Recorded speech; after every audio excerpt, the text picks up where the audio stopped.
有一位網友問了我一個關於人生命運被定義的問題，我覺得這是一個普遍性的問題，無論你在社會中扮演了什麼角色，是否有宗教信仰，總會遇到這個問題。關於命運這件事兒，大概有3種看法。第一種認為人這一生生下來就已經定了，改不了，命由天定。第二種認為命運這東西沒那麼絕對，你肯努力，結果就會不一樣，人定勝天。第3種最有意思，他說就算你努力去改变，這個努力本身其實已經是命運安排好的一部分了。你會認同哪一種說法呢？這3種說法听起來像3個不同的答案，但他們其實都在問同一個問題：命運是不是注定的？所以今天我們就來聊聊這個話題。看完這期節目，你對命運這件事的理解可能會跟以前不太一樣。先來說说宿命論。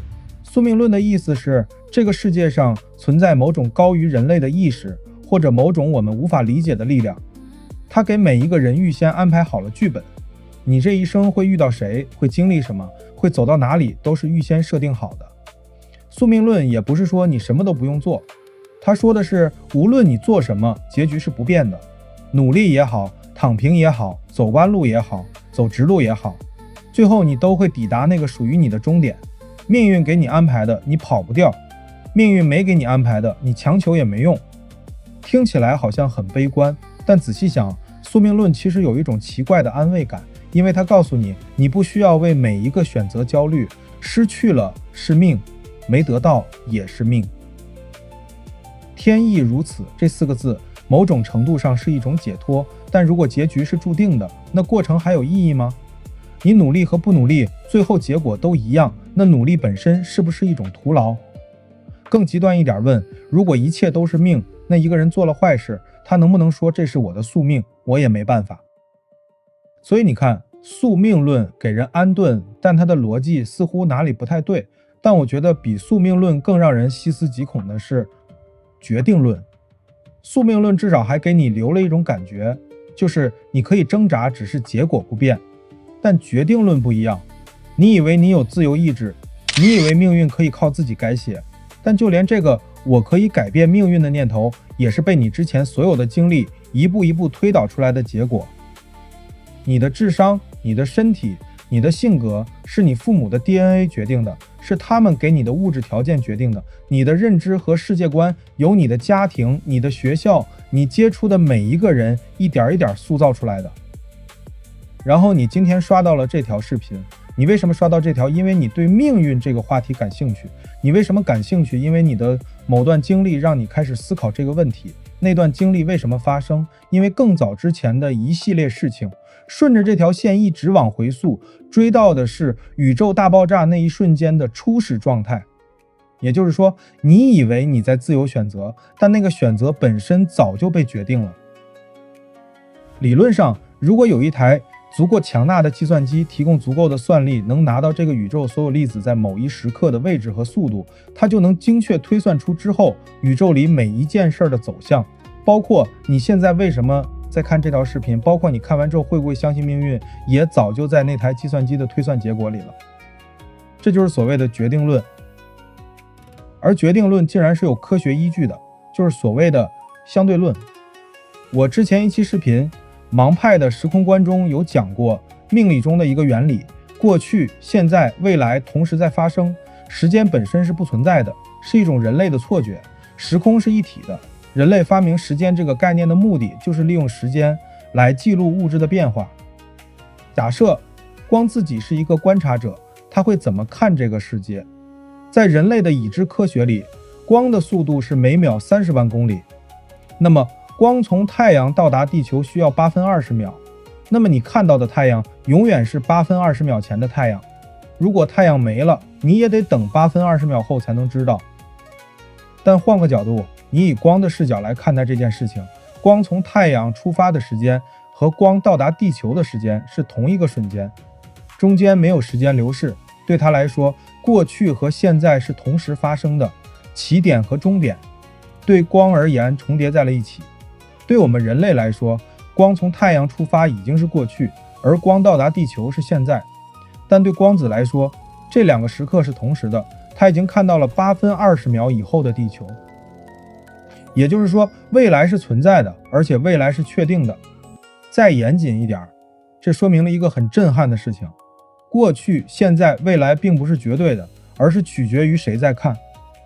如果说我们只相信狭義相對論的話，命運的一切就都是注定的。看到這裡，你可能想說，這個理論只是個物理研究，作為一個人類，我的命運和人生是實實在在的時間體驗，我也不可能是光，這他媽跟我自己有什麼關係？既然所謂的自由意志本身也只是種自以為的自由，那我想不想做不做拼不拼還有什麼本質區別？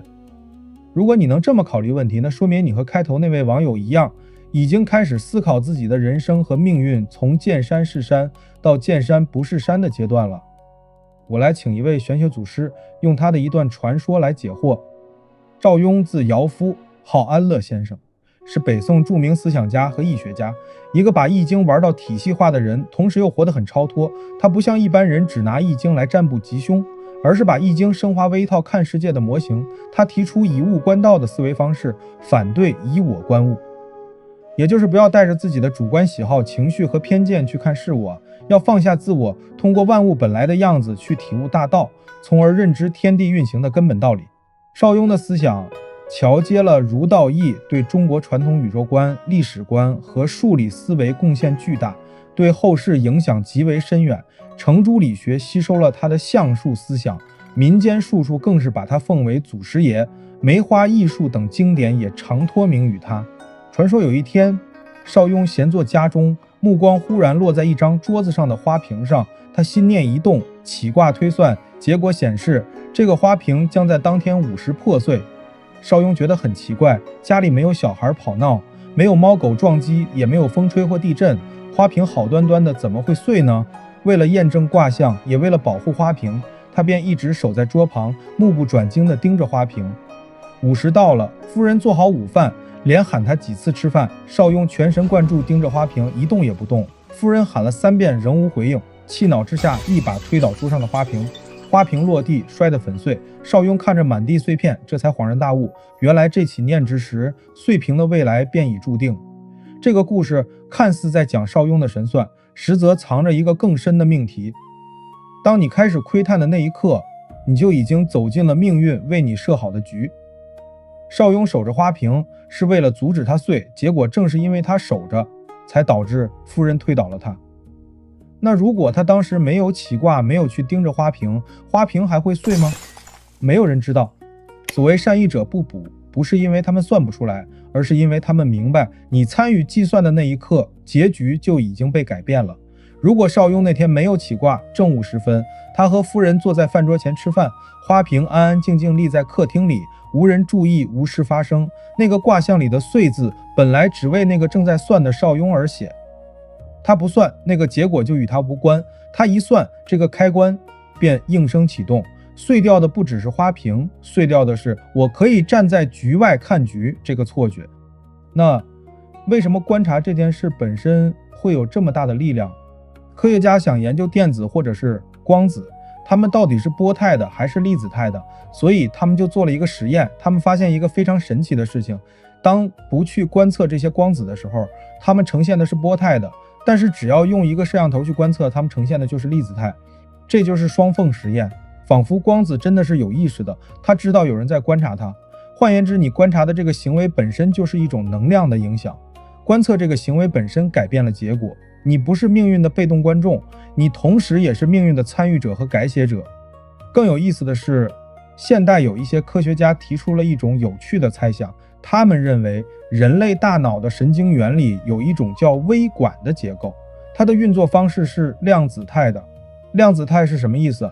也就是說，我們的意識和心念並不只是普通腦細胞的電信號，而可能涉及到量子層面的疊加和選擇。如果這個觀點成立，那就意味着我們每一次真正的起心動念都可能是一個量子層面的選擇過程。當邵雍決定去觀察花瓶的那一刻，他的這個心念本身就已經作為一個量子變量參與並影響了後續的因果鏈條。這就給自由意志提供了一個可能的科學解釋，未來不是完全被鎖死的，你當下的心、你的覺知、你的選擇真的可以在影響最終的結果。八字記錄的是你這一世的時空坐標，是你這條路的慣性和走向，這就是命可以被推算的底層逻輯。而你这一世的八字是你前世的因所結出的果，你帶着這個果來到這一世，這是你的起點。但在這一世中，你的每一次起心動念，你對周圍人和環境產生了什麼影響，你種下了什麼新的因，這些會結出新的果，它會影響你的未來，也可能延續到你的來世，成為下一世八字的底色。你的現在正在書寫你的未來。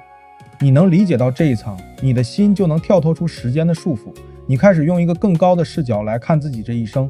你不能變成光，但你可以像光一樣去看。